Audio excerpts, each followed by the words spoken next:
So it's all about approaching the world with a sense of wonder. I think as we get older and we become adults, things become so much more complicated and kind of rigid, and we limit ourselves in how we expand our learning and how we connect to each other, just because things get so much more serious as we get older. Welcome to Homeschool Talks, a podcast by HSLDA. This is a show about all things homeschooling, from practical tips to inspiring stories and everything in between. You can find show notes for this episode along with our other Homeschool Talks conversations at hslda.org/podcast. And if you want to be the first to know about new episodes as well as upcoming guests and topics, sign up for our email list using the link in the show notes. We're so glad you've joined us today, and we hope you enjoyed the program. Here's your host, Jim Mason.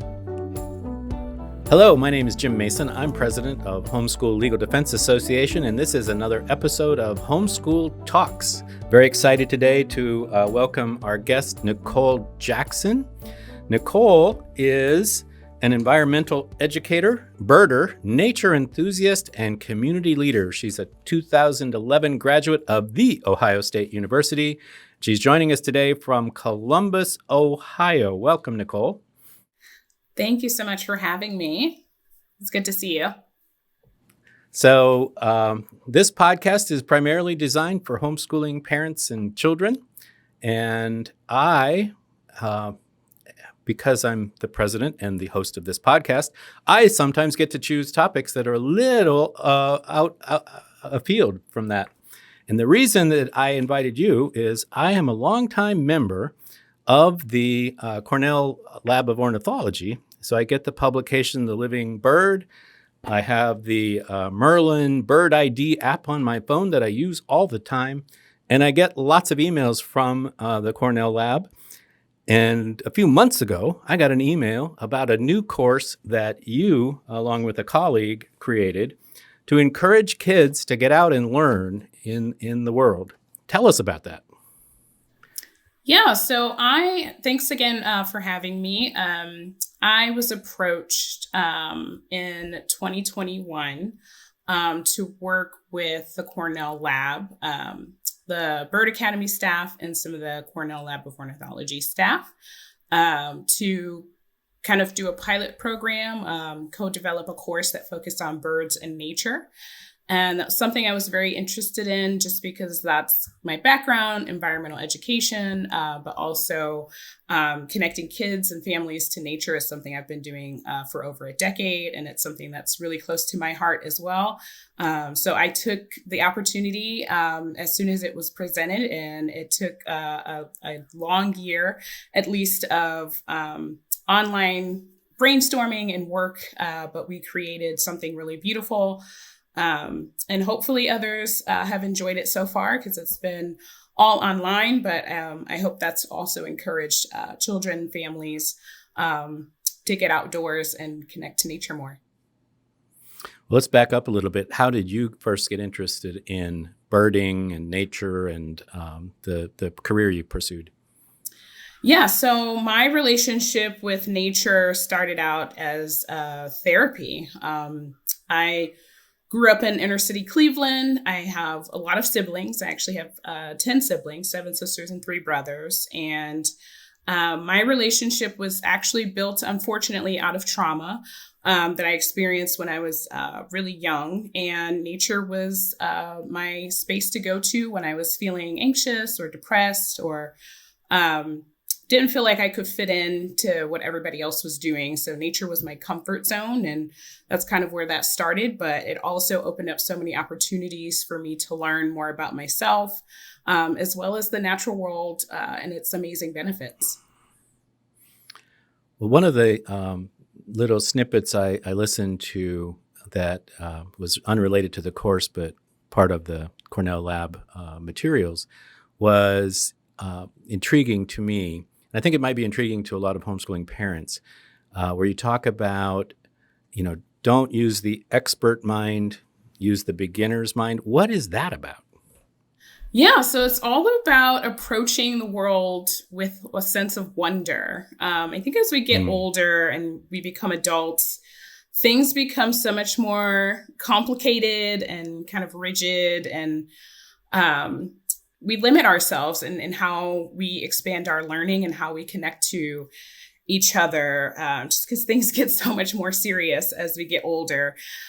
So this was an opportunity for us to really connect back to really thinking about asking questions, having a curious mind, and not leading with having to have an answer all the time. But if something is sparking your interest or piques your enthusiasm, I feel like it's an opportunity for us to learn and grow in such a more intimate and fun way. Yeah, so that I think that's music to the ears of many a homeschool mom who takes their kids on a walk and just lets the kids kind of pursue what they see and what interests them. So you started birding in an urban environment. Tell us about that a little bit. Yeah, I actually got into bird watching when I was in college. So I actually started out with an interest in veterinary medicine. And then that progressed into wanting to kind of explore more career opportunities. So once I realized I didn't want to do veterinary medicine, I explored a bunch of other majors, and I came across parks, recreation, and tourism. And this was my undergrad college career with The Ohio State University. And I was approached by my advisor at the time to explore field research. And her grad students were working on studying urban bird populations and things like predation and breeding and nest building, things like that. So that's something that sparked my interest because I'd never heard of it before. I've never been a birder before that. So it was just something for me to figure out a way to connect to the local nature here in Columbus, but also think about a career in ornithology as well as research. So that just kind of sparked that interest. And I've been birding ever since I did that short internship. It was like, I think a little over 3 months, but I was hooked after that. And bird watching became a new hobby for me. So is it a hobby, a vocation, an avocation, combination of all three? I would say it's a combination of all three. I think I started with my own interests and just wanting to learn what was in my backyard, what I was seeing on my way to classes when I was in college, when I had free time on the weekends. And then it progressed into my environmental education background and being able to teach others how to explore nature. Because again, it's not just birding, but all things nature. To really take a different look at the natural spaces near where they live. So you got together with Jennifer Fee to create this course called Let's Go Outside, How to Connect Kids with Birds and Nature. How do you connect kids with birds and nature? I think it starts with that curiosity, that sense of wonder in your own story. What got you excited about being in nature? What gets you excited about being in nature? And bringing that story into your learning. I think once we start to really share ourselves and what excites us, I think it really helps spark that interest in wanting to learn more about the natural world, because it's a little bit of ourselves that we see.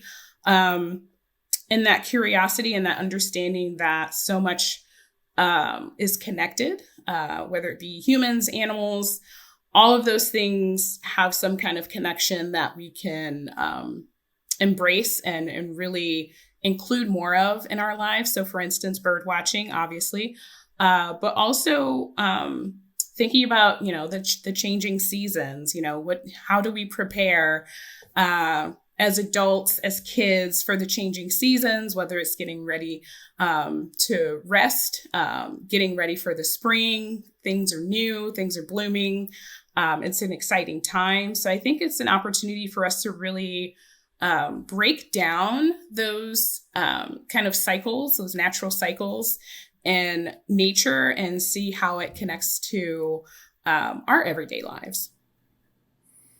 So I first became interested in bird watching around 20 years ago, I'd say. I mean, I've always been kind of interested in the outdoors, but I didn't really start watching birds until I moved here, and I live in the lower Shenandoah Valley of Virginia. And we have, our house is kind of in a rural neighborhood. And I was driving out of my neighborhood one day, and I saw this flash of blue. And I thought, what in the world is that? And it was the first time in my memory that I knew that I'd seen a bluebird in the wild. And it was just so fascinating. And then I could see them everywhere. And then I started researching and learned that bluebird populations had declined and then were brought back by conservationists who, built nest boxes and bluebird trails. And then the rest, then I just started, I saw a pileated woodpecker. Well, wow, it's like Woody the Woodpecker. Wow, who even knew such a thing exists? So one of the things that I really enjoy and why I liked your the thought of your class and the different approaches and that begin with curiosity, begin with wonder. My own granddaughters were at our house over Thanksgiving, 7 and 4, and every time they come up to my house, I always help them. They help me replenish my feeders, my bird feeders, and my suet boxes and all that stuff. So I had left them go, knowing that they were coming, so they were completely empty.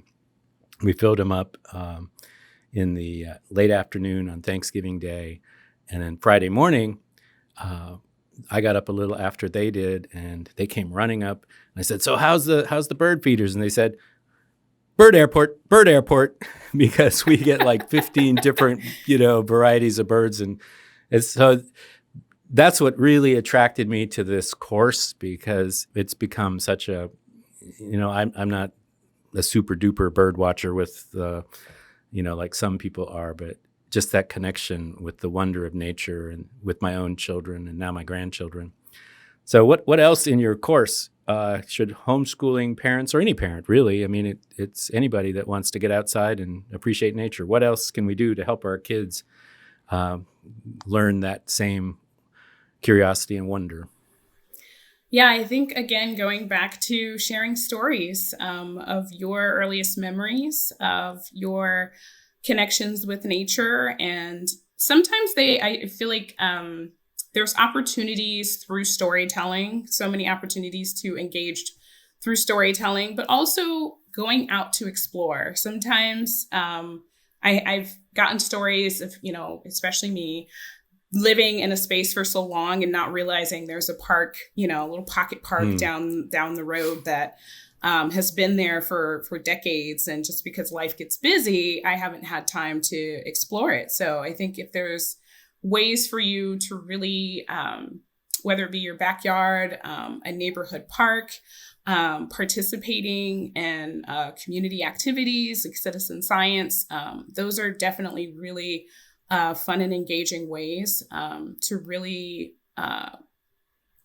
work together to explore nature in a more meaningful way. And just having that understanding that you're both in this kind of beginner mindset. So even though you're the adult, you don't have to be in teacher mode all the time. And sometimes you're the learner, sometimes you're the teacher, but embracing both of those roles, but really starting with that story of your own experiences and hopefully building new ones and new memories with the children that you want to engage with. So when I first learned about the bluebirds and bluebird nest boxes and bluebird conservation and bluebird trails, and so when I get interested in something, I go get books, and I read a lot about it.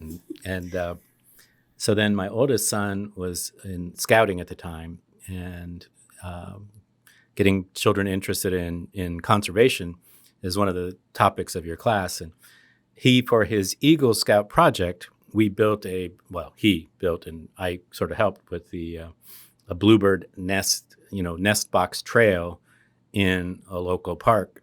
And we maintained it for a long time with the Virginia Bluebird Society.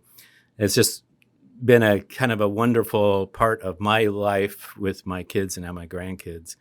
A big part of one of your classes is empowering stewardship for our natural creation.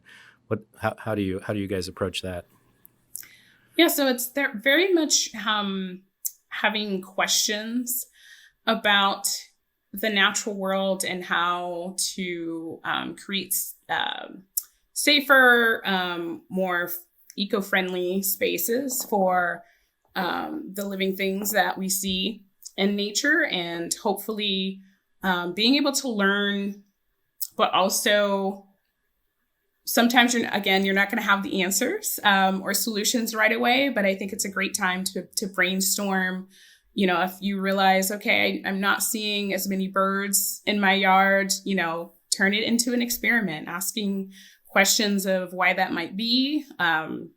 Become your own kind of investigator, scientist, naturalist in a way, and create an opportunity for you to build on more of that curiosity, beginner mindset, just in your own backyard, and asking questions and seeing what comes from those questions. And I think the brainstorming is part of it is really fun, of just how can we create something fun, educational, but also an opportunity to learn more about yourself of, I didn't realize I could be a really good observer. Some kids are really attentive and self-aware. And I think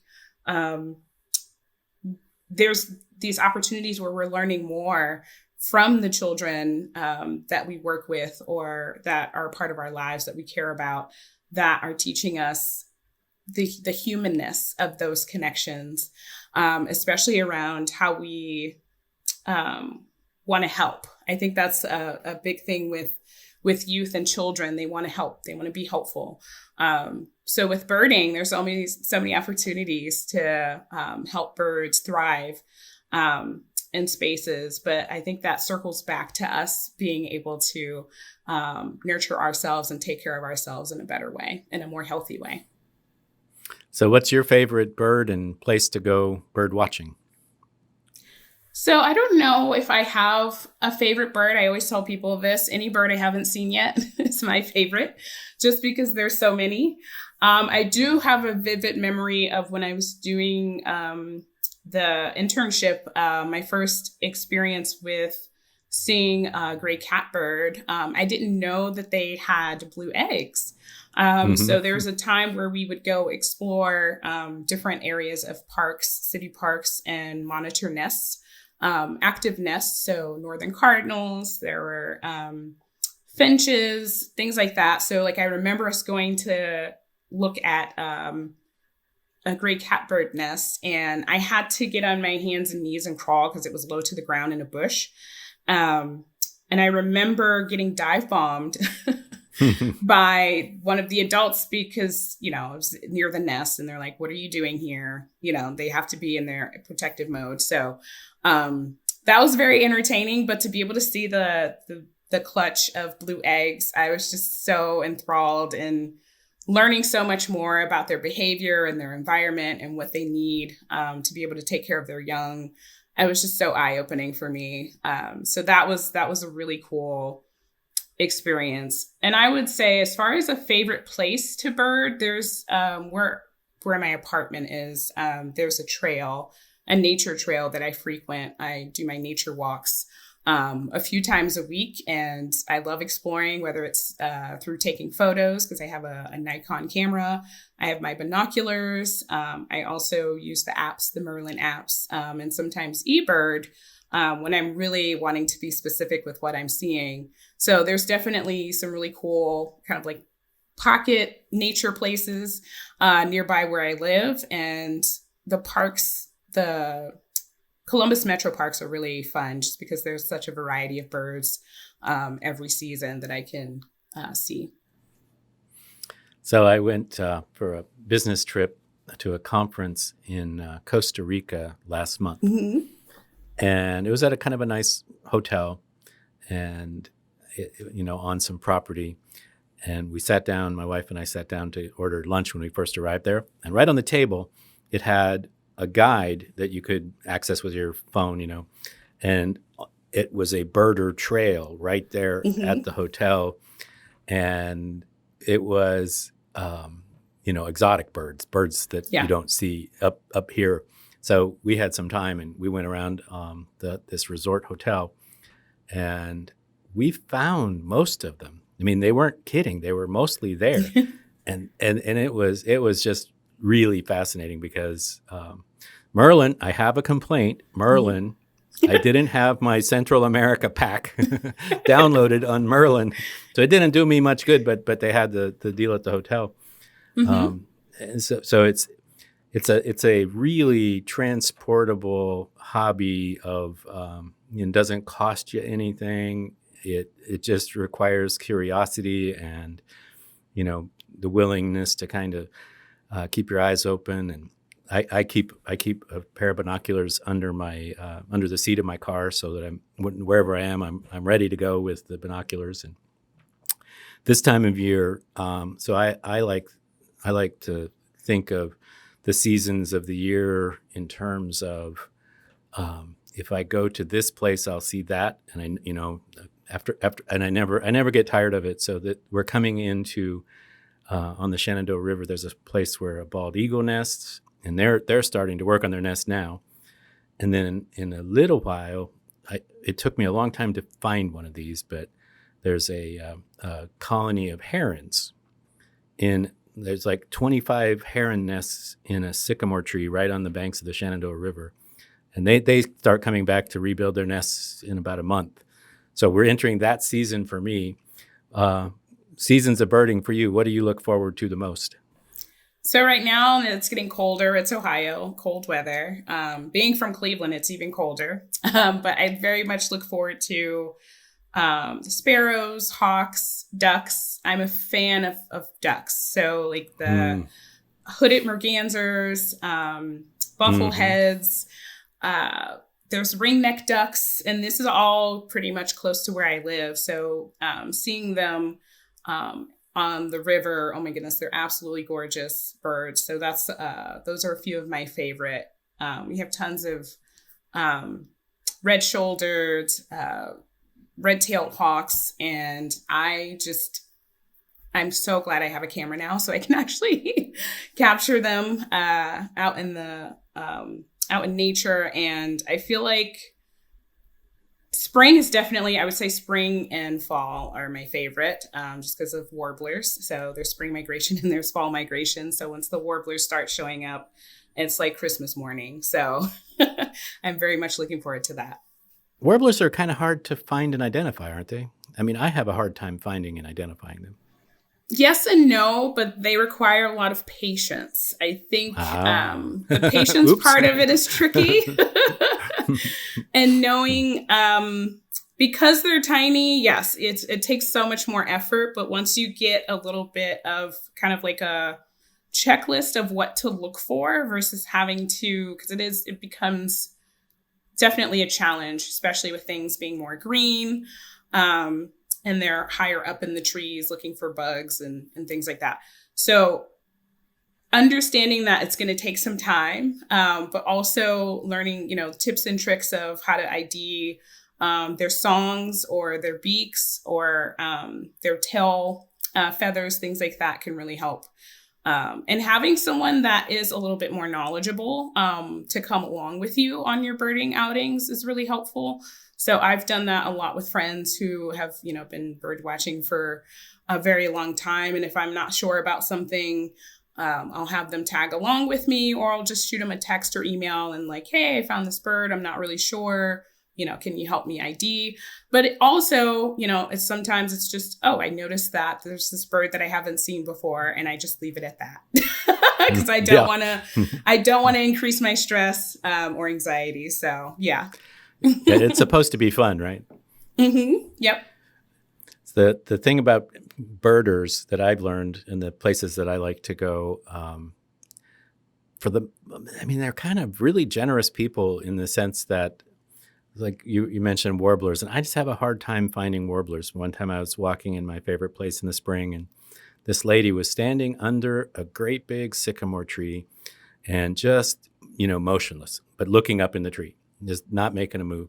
So I kind of walked up real quiet and, what are you looking for? I said, can't you hear it? Can't you hear it? And it was some kind of a warbler. And eventually she just was she helped me find it and helped me identify it and all the markings and everything. And it's just kind of, that's repeated over and over and over again when I go out looking.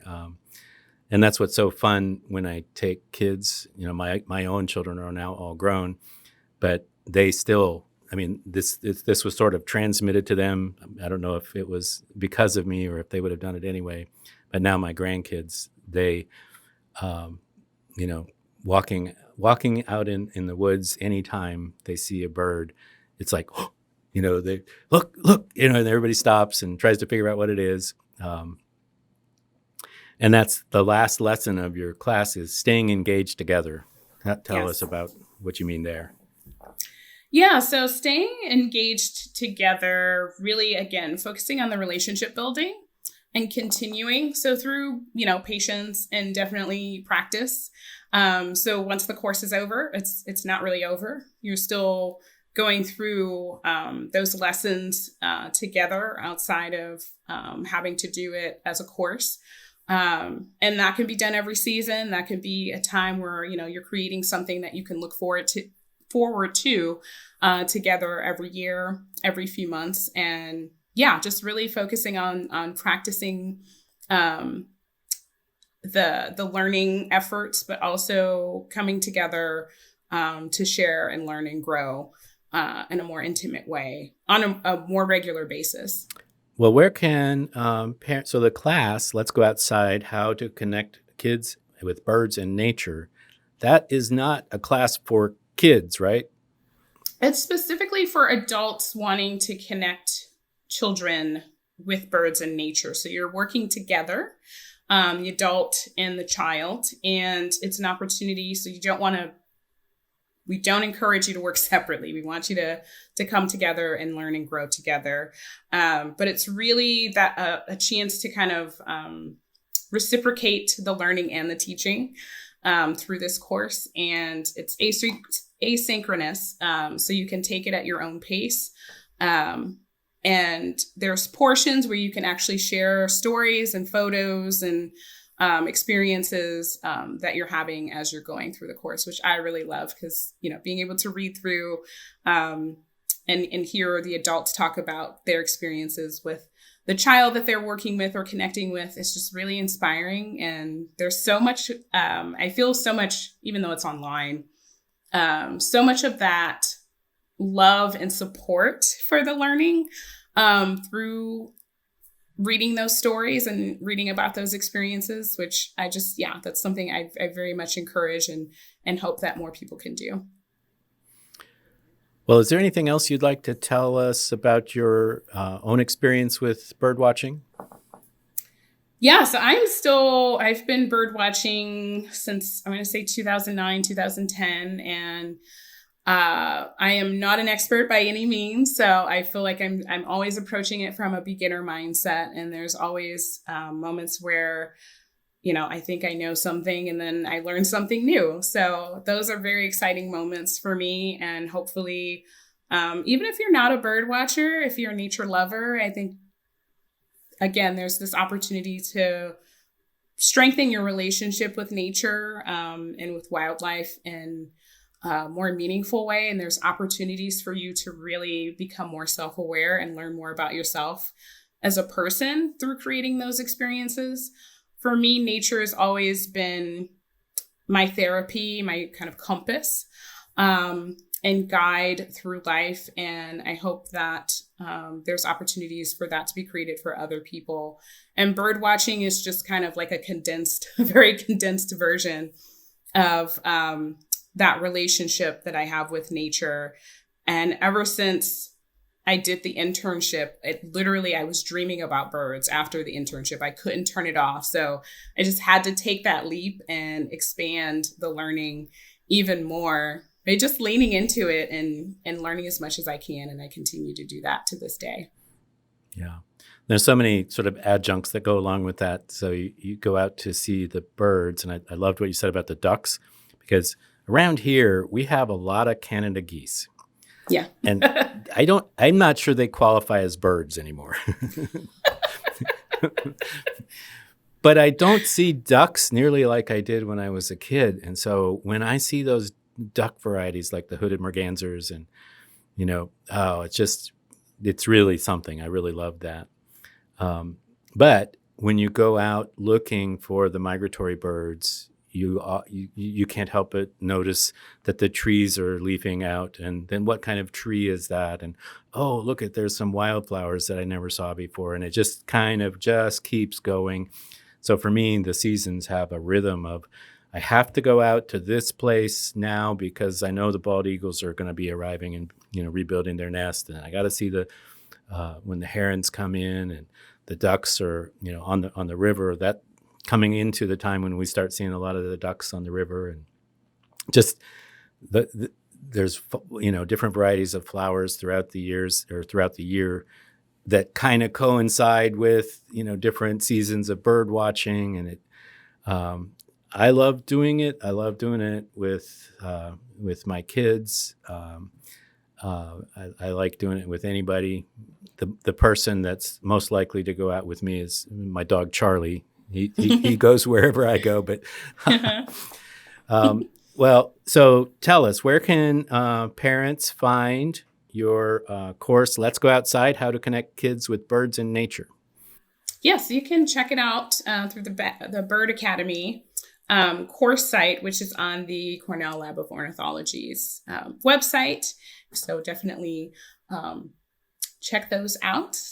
It's definitely worth your time, especially going into the new year and getting ready for the winter, wherever, I guess, depending on where you are, but also the spring, the migrants. And I literally, when you were talking about the ducks and all of that stuff, I thought of not the rookery. The rookery is with the herons, but also the ducks. I'm trying to remember what duck I was thinking about. The hooded merganser, just the males, they have that really beautiful crest that shows up. So that's like things that you kind of look for when the seasons come. The water, winter time, there's no leaves, so you can see more things. And that's something I kind of look out for, is the hood of the white hood of the hooded merganser, and thinking about kind of those like features, I guess, or things that show you that something awesome is coming that you've seen before. And it's just, something really fun to look forward to. So I always think about that in regards to the seasons, but also just thinking about the cycles of nature. Like, it's just always telling us that you're going to see this again, and it's going to be exciting.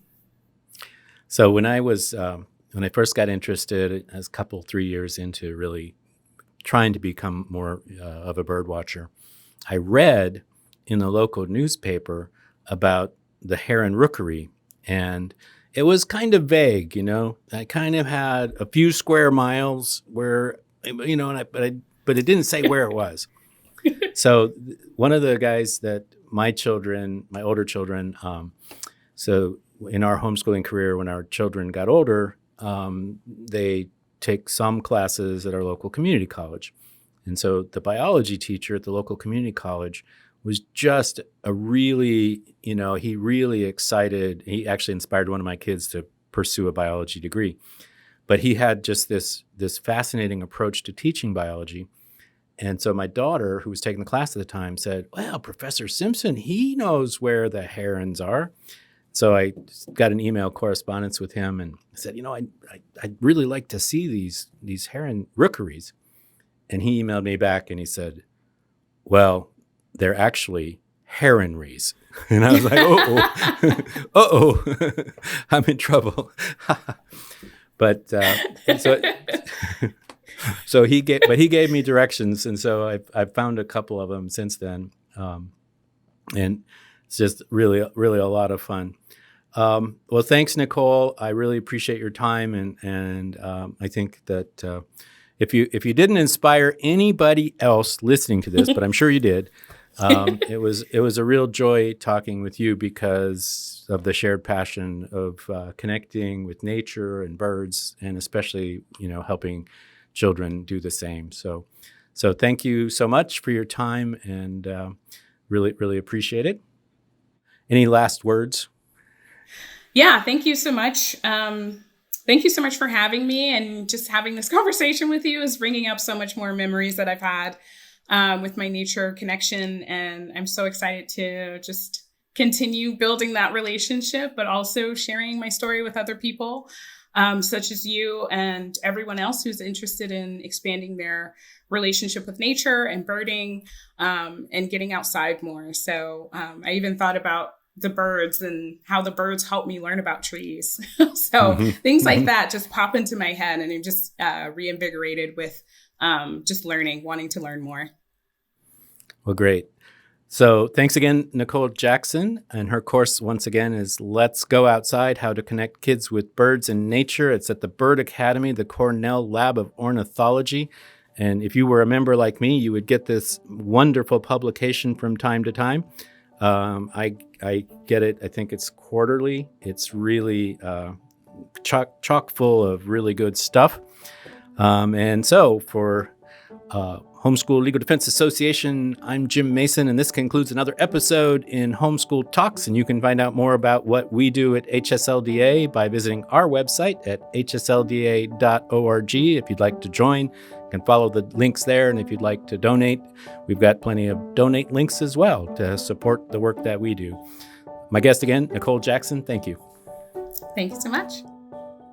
Today's program is made possible by HSLDA's Online Academy. When you're homeschooling a high schooler, it can be difficult to stay on top of everything they're learning. The good news is you don't have to do it all on your own.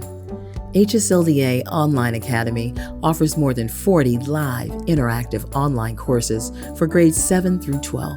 And if you're an HSLDA member, you can save up to $125 per course. To view a list of course offerings, visit academy.hslda.org. That's academy.hslda.org. Thanks for listening to this episode of Homeschool Talks. If you've enjoyed this conversation, will you do us a favor by sharing it with a friend or leaving us a review on Apple Podcasts? As a reminder, you can find show notes for this episode along with our other Homeschool Talks conversations at hslda.org/podcast. And if you want to be the first to know about new episodes, as well as upcoming guests and topics, you can sign up for our email list using the link in the show notes. That's all for now. We hope you enjoyed this program, and we'll see you next time.